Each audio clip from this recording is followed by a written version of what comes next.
जीवनाचे परिवर्तन आणि अध्यात्माची पहाट फुलवणारे आपल्या हक्काचे यशवंत प्रसाद न्यूज. यशवंत हो, जयवंत हो, यशवंत हो, जयवंत हो, यशवंत हो, जयवंत हो. बोला पुंडलिक वरदा हरिविठ्ठल, श्री ज्ञानदेव तुकाराम, पंढरीनाथ भगवान की जय. परमहंस सद्गुरु श्री यशवंत बाबा महाराज की जय. सज्जन हो, आज 18 फेब्रुवारी, जो मजवरी विश्वासला त्याचा कार्यभार मी वाहिला भाग 2. गोपाळ कृष्णाने अर्जुनाला सांगितलेल्या गीतेचा प्राकृत भाषेत ओवीबद्धरित्या अनुवाद करताना ज्ञानेश्वर माऊलींनी ही ओवी लिहिलेली आहे. या ओवीचा पुनरुच्चार श्री महाराज वारंवार करीत असत. यातून महाराजांना हेच सांगायचे होते, तुम्ही आला आहात ती जागा अगदी योग्य आहे. माझ्या सांगण्याप्रमाणे तुम्ही आचरण कराल तर तुमच्या संसारासह तुमची सर्व जबाबदारी माझी आहे. अनन्याश्चिंतयन्तो माम या गीतेच्या श्लोकाचा शेवट योगक्षेमम वहाम्यहम असा आहे. यातला योग शब्द म्हणजे सांधणे, जोडणे, जुळविणे. काय सांधावायचे आहे, काय जोडावायचे आहे, तर जीवाची आणि शिवाची गाठ पाडून द्यायची आहे किंवा घडवून आणायची आहे.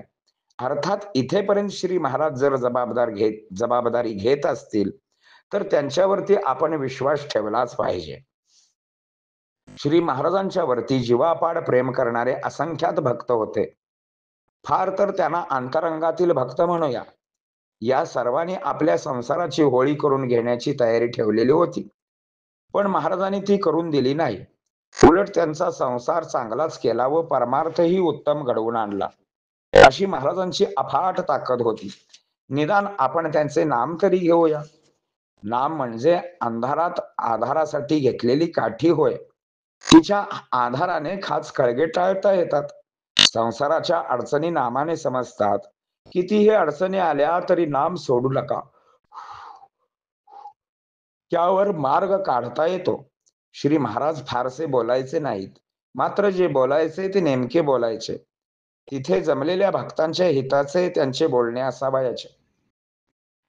कधीतरी भक्तांचा मेळा बसला, मग हे गोपाळ त्यांच्याशी गप्पा मारायचे. बोलणे वेडेवाकडे बाळबोध वाटायचे, पण ते प्रत्येकाला वेगळ्या अर्थाने वाटायचे, कारण त्यांच्या शब्दातून वेदच बाहेर पडायचा. वेदाचा तो अर्थ आम्हासीच ठावा, इतरांनी वहावा भार माथा, हे तुकारामांनी जसे म्हटलेले आहे तशीच पात्रता श्री महाराज बाळगून होते. म्हणून श्री महाराज एकदा म्हणाले होते, तो तुकाराम आणि मी भुकाराम. श्री महाराज तर सर्व जगाचे पाहत होते. त्यांच्यावर जे विश्वसून होते त्याचा कार्यभार ते वाहत होते, यात संशय नाही. श्री महाराज देहात होते तोपर्यंत सगुण भक्ती होत होती. आता ते देहात नाहीत. निर्गुण भक्ती जमणार कोणाला? सगुण जमत नाही तर निर्गुणाचा विषय मिटला. त्यापेक्षा त्यांच्यावरती भार सोपवून मोकळे होऊया, त्यांच्यावरती विश्वास ठेवूया, मग विषयच मिटला. कारण सोहम वृत्तीने ध्यान करणे किती अवघड असते.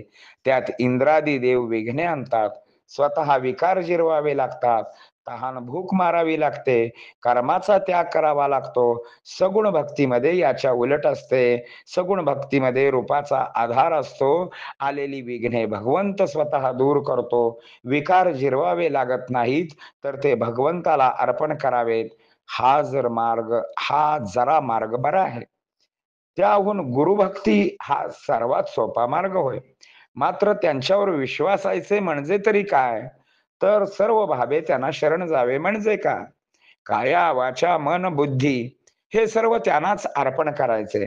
आता तू याचे काय करायचे ते तू ठरव. अशा परिस्थितीत मी कृतीत राहणार, नाम गाईन, फार तर तुझे नाम घेईन. या पलीकडे मला काही येणार नाही. भक्त आणि आपण यामध्ये खूप अंतर असते. आपण नवस बोलतो तर भक्त सर्वस्वाचा त्याग करतो. मुलगा जगो किंवा मरो, डॉक्टरांचे बिल भरावे लागते. इकडे ईश्वरी कृपेने मुलगा जगलाच तर परमेश्वराला एखादा नारोशंकरी खण किंवा त्याच्या जोडीला नारळाचे फळ आपण ठेवतो. जगला नाही तर मात्र त्याला शिव्या शाप ही द्यायला आपण मागे पुढे पाहत नाही.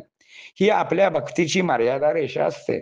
मात्र जे साधक असतात व त्यांच्या जोडीला जे गुरु असतात, त्यांचे नाते तारयंत्रासारखे असते. इकडे खटखट वाजले की तिकडेही तसेच वाजत असते. तुका म्हणे येते दिसे तैसे ते पिसे, असे वेड लागलेले असते. प्रेमाची ही अत्युच्च अवस्था असते.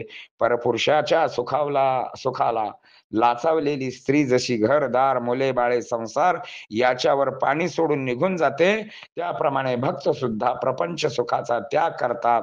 याला परमेश्वरावर विश्वासणे असे म्हणतात.